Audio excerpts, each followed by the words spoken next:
Magandang hapon mga bay, welcome back again to my channel. Ayan, kumusta po tayo lahat mga bay? Sana okay lang po tayo saan man tayong panig ng mundo, lalo na po sa mga OFW yung katulad ko. So time check tayo mga bay, alas 4 ng hapon dito sa amin sa Jeddah.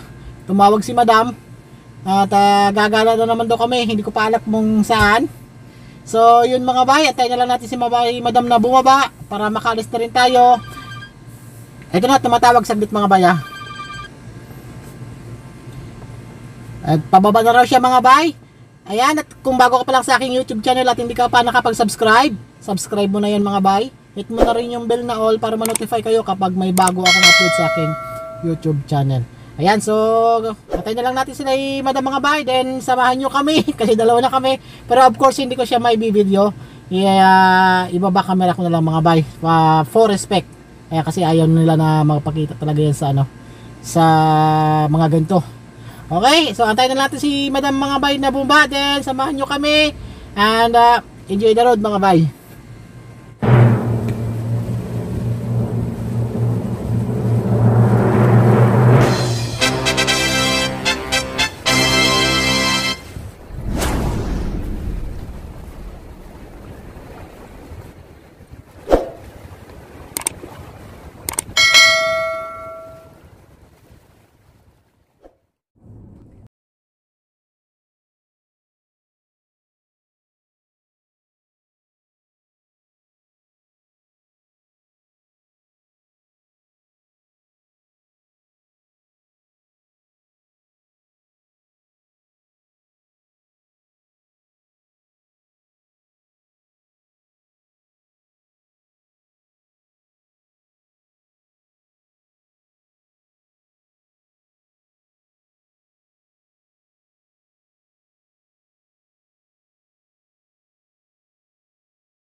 In 500 meters, continue straight to stay on here Street, Route 289.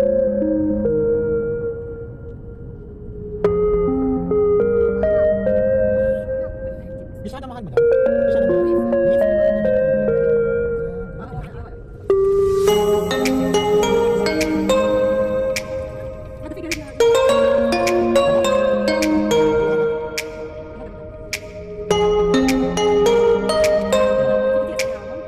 Mga bay, dito kami sa may Hira. Ayan, malapit sa King Fahad Road. At bibili pala si madam ng ng karne. So malayo ito sa bahay niya. Siguro mas mura dito tsaka sa Riwa. Ayan.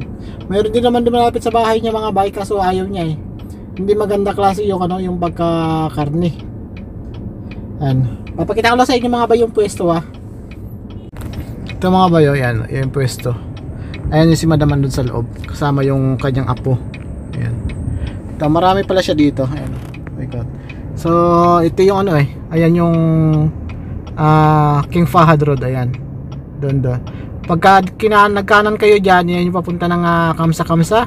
And of course pagka kumaliwa kayo dito, papunta nung sa may airport. Ayan, pagka kumaliwa kayo dyan, papuntang airport yan. Ayan. So doon sila madam sa loob.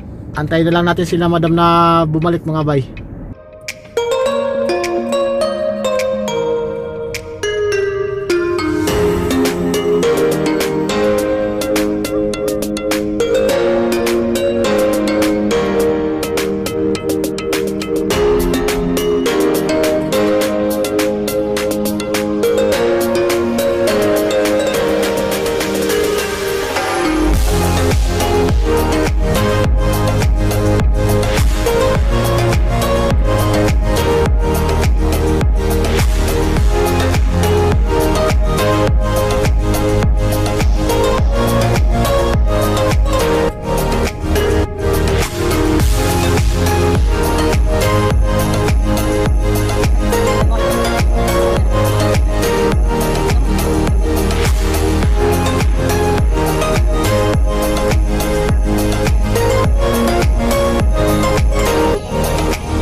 Mga bay, so tapos na kami kanina doon sa may tawag doon sa may hira, bumili ng karne. Ngayon dito naman kami sa may tawag dito Soksiate. Ayan, paborito nilang puntahan dito may mga bay. Kasi ano dito, complete na dito yung mga furniture shop, pwede mga gamit sa bahay, at saka ano yung mga uniform ng mga kasambahay. Yan, dito yan sila namimili kasi mura dito. Parang ano ito, mini divisoria. Yan. So si madam nandun sa Yabalas. Doon sa Yabalas naman mga bay, nandun yung mga gamit sa bahay. Kompleto na rin doon. Mga party na ano, tawag party. Yung mga pang party, mga kiddie party, ganyan. Balloons, pang decoration. Marami doon sa Yabalas. Ayan, dito yung Soksiate. Malapit lang to sa amin mga bay. Tapos after nito, hindi ko pa alam kung saan sila pupunta. So antabayan na lang natin uli mga bay kasi bumaba na yung maglula. So samahan nyo uli ko mga bay para hindi ako antukin. Antabayan natin sila bumalik mabaya. Mga bay, hindi pa tayo ng pwesto sa amin ni madam. So tapos na dito sa Yabadash. Pupunta naman kami dun sa organic na mga tindahan. Ayan. So saglit lang mga bay lalabas lang ako. Pero sila naglakad na kasi sila kasama yung apo. Doon sa pupunta na kami doon sa organic. Yan yung Alsaip Center na yan mga bay. Ayan, puro mga household dyan, mga gamit sa bahay ang nandyan. yung mga plato, ganyan. Basta, ano, yung pang kusina yan, nandyan sa loob, sa F-Center.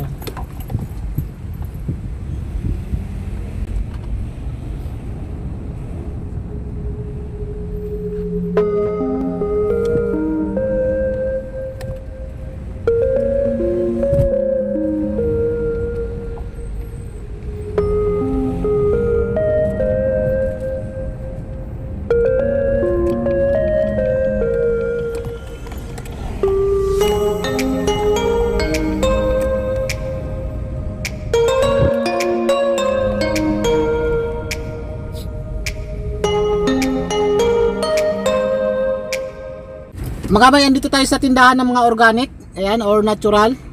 Papakita ko lang sa inyo mga bay, ah. Ayan mga bay, oh, ayan. Puro organic yan hanggang dun sa dulo. Ayan, oh. Start dito sa malaking ano na yan. Ayan, oh. Malaki. Saan ba yan? Ayan yan, malaki na yan. Start dyan sa malaki. Ayan, hanggang dun sa dulo. Ayan, organic lahat yan. So, antayin na lang natin sila madam mga bay na bumalik. And, mag-aano lang ulit tayo ng kanyang instruction.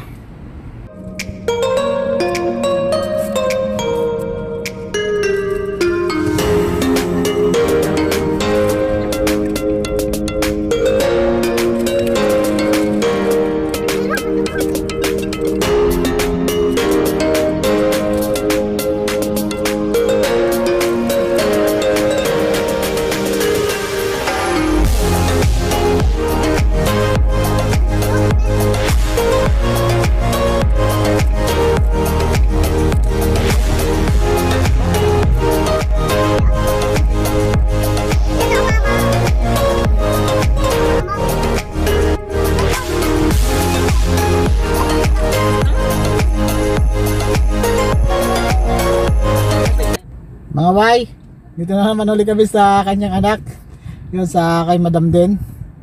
Sabi niya antay lang daw ako saglit dito sa kotse. Sandali lang daw sa dyan. Hindi ko alam kung ilang minuto. Yung saglit nila kasi yung saglit kasi niyan mga bay matagal. So antay na lang natin yung instruction niya ulit mga bay. So dahil yun yung instruction niya kanina bago siya bumaba, mag-antay lang daw muna ako dito. Di antayin natin sila. Mga bay, samahan niyo ako, mag-aantay tayo. Kung ano na yung susunod na instruction or kung saan ulit tayo pupunta. Okay, wag nyo ko iwanan. Madam, dahil na full sin dahil arbain ha? Arbain.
Yun mga bay, natin natin si madam dito sa bahay niya. So ang instruction sa atin uwi na raw ako. Then mamayang mga alas 8 yata dahil kukunin ko na naman yung kanyang laundry. Yung mga pinalaban niya kahapon yata yung mga bay. So hindi ko na siguro iba-vlog yun mga bay kasi masyado na mahaba yung vlog na to. So muli maraming salamat mga bay sa inyong pagsama. Ayan, yan po yung lakwatsa ko dito sa Jeddah bilang isang family driver. At kung hindi ka pa nakapag-subscribe, subscribe mo na yan mga bay. Hit mo na rin yung bell na all para ma-notify kayo kapag may bago akong upload sa aking YouTube channel. So muli mga bay, maraming salamat sa inyong pagsama. Talagang hindi nyo akong iniwanan, kasama natin si madam. Although hindi nyo siya nakikita dyan sa likod. So muli, maraming salamat and see you on my next vlog mga bay. At ako ay magpapakain pa ng aking mga alagang aso. Bye bye!